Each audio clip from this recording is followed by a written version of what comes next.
I want to talk to the part of you that is trembling right now. The part of you that wakes up at 3 a.m., chest tight, mind racing through 1,000 catastrophic scenarios that haven't happened yet. We live in a religious culture that has diagnosed this feeling as a failure.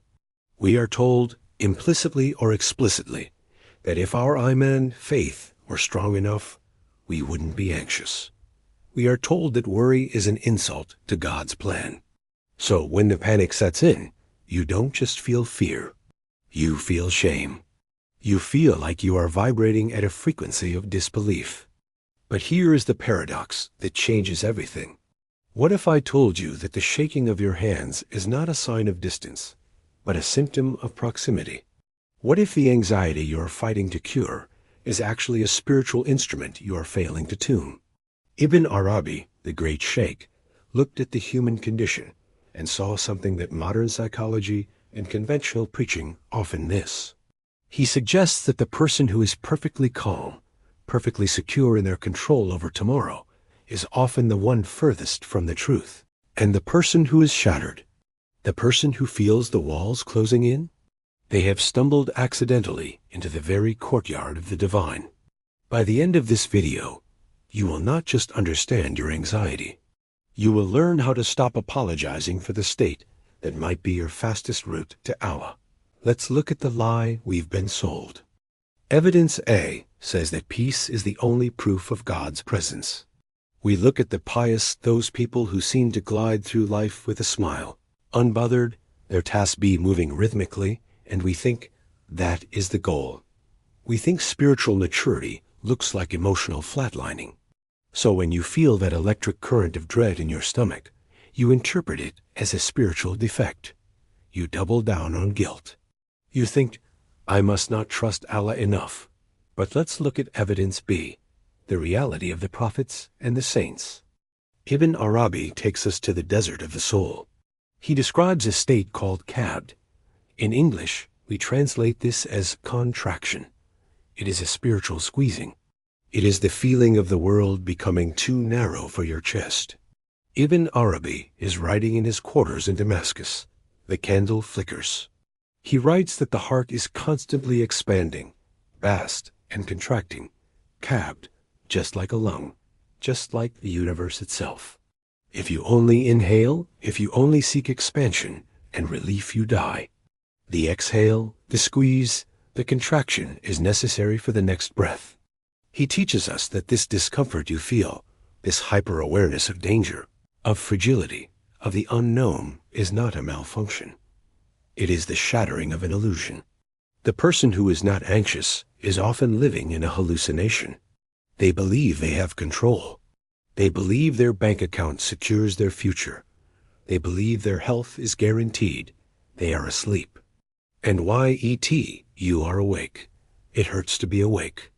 But you are seeing the reality of the world, that you are utterly powerless. And that realization, terrifying as it is the beginning of Mayfa, gnosis. So, how does the Shaykh reconcile this? How does he turn panic into prayer? He introduces a concept that is rarely spoken about today, Hayra. We translate Hayra as bewilderment. In our modern world, bewilderment is bad. We want clarity. We want 5-step plans. We want certainty. But Ibn Arabi says, O Lord, increase my bewilderment in you. Why would he pray for that? Imagine you are standing in a dark room with a small flashlight. You can see the chair, the table, the door. You feel safe because you can define everything. This is the God of belief, a God that fits in your mental box. Now, imagine the sun suddenly rises inside that room. The flashlight becomes useless. The light is so blindingly bright that you can no longer distinguish the chair from the table. You are overwhelmed. You are blinded by the intensity of the light. That is Hayra. Anxiety, in its rawest spiritual form, is often the intellect short-circuiting because it has come too close to the infinite. Your mind wants to compute the future, but the future belongs to al-Ghaib, the unseen. When your finite mind tries to process the infinite variables of God's decree, it crashes. That crash is what you call anxiety. Ibn Arabi teaches that the knower of Allah is not the one who has everything figured out. The knower is the one who realizes they know nothing. The anxious heart is a heart that has realized, deep down, that it cannot save itself. There is a specific vibration to this state. It is the vibration of fakir spiritual poverty. The arrogant man says, I have this handled. The anxious man says, I have no idea what is coming, and I am terrified. Ibn Arabi looks at both and says the terrified man is closer to the truth. Why? Because the terrified man has no idol of self left standing. He is naked before the decree. The barrier isn't the anxiety. The barrier is your desperate attempt to run away from the anxiety back into the illusion of control. Let's make this visceral. Let's move from theory to your actual chest. Ibn Arabi describes the interplay of names. Allah is al-Qabd, the constrictor, and al-Basit, the expander. When you are in a state of high anxiety, you are witnessing the manifestation of the name al-Qabd. You are being squeezed. Imagine an archer. To launch an arrow toward the target, you must pull the string back. You must create tension. You must create anxiety in the wood of the bow. If the bow remains relaxed, the arrow goes nowhere. Ibn Arabi suggests that souls destined for high stations are often subjected to intense qabd. They are pulled back.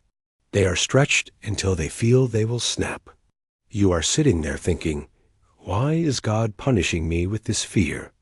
However, the truth is stranger. He is not punishing you. He is loading you. The tension you feel is the potential energy required to launch you out of your reliance on the material world. I have seen this in my own life, and perhaps you have too. When are you most sincere in your dua? Is it when everything is going perfectly? When the bills are paid and the sun is shining? No. In those moments, our prayers are often polite rituals. We say the words, but our hearts are asleep. But when the anxiety hits, when the diagnosis comes, when the silence stretches too long, when the panic attack starts, how do you call upon him then? You call upon him with a desperate, ragged, broken need. Yeah, Allah, save me? That cry? That specific frequency of desperation? That is the most precious sound in the universe to the divine. That is wide finding God through the loss of yourself.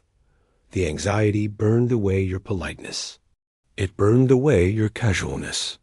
It left you with nothing but your need.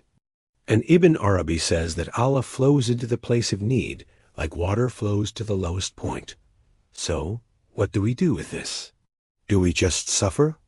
No. We change the relationship. Most of us treat anxiety like an intruder we need to shoot. We fight it. We analyze it. We medicate it, which is fine. Medicine is halal, but it doesn't solve the spiritual root. We argue with it. Ibn Arabi invites us to a different practice, witnessing. When the qabd comes, when the chest tightens, instead of saying, I am anxious, try saying, I am currently witnessing the attribute of construction. Separate your identity from the experience. You are not the squeezing. You are the vessel being squeezed. There is a story of a student who came to his Shaykh, shaking with fear about the future. He said, I feel like I am drowning in the ocean. The Shaykh didn't give him a breathing exercise. He didn't tell him the ocean wasn't real. He said, stop trying to swim back to the shore. The shore is gone. Dive. This is the counterintuitive reversal. The cure for anxiety is not to fight for control. It is to surrender to the lack of it. It is to say, Ya Allah, I am terrified. I do not know the way. I am bewildered. My hands are shaking. And I offer this shaking to you as my worship. I offer you my confusion. I offer you my inability to cope. When you stop hiding your anxiety from God, and instead bring it into the prayer mat as an offering, something chemically and spiritually changes. The anxiety stops being a wall between you and Allah. It becomes the door. You stop vibrating with fear and start vibrating with awe. And biologically, Fear and awe are almost identical. The only difference is judgment. If you are watching this and you are someone who feels things deeply, who worries intensely, who carries the weight of the world, stop wishing you were someone else. Stop wishing you are one of those people who don't care. Your sensitivity is your capacity for reception. The cracks in your composure are where the light enters. Ibn Arabi would tell you that your anxiety is a sign that you are not satisfied with the illusions of this world. You can feel the fragility of it all because you are built for the eternal. You are closer than you think. The burning you feel is the proximity of the sun. So tonight, when the thoughts come, do not push them away. Do not judge yourself for having them. Let the bow be pulled back. Feel the tension. And whisper into the dark, I am broken, my Lord, and in this brokenness, I am finally yours. That is where the peace is waiting. Not in the fix, but in the surrender.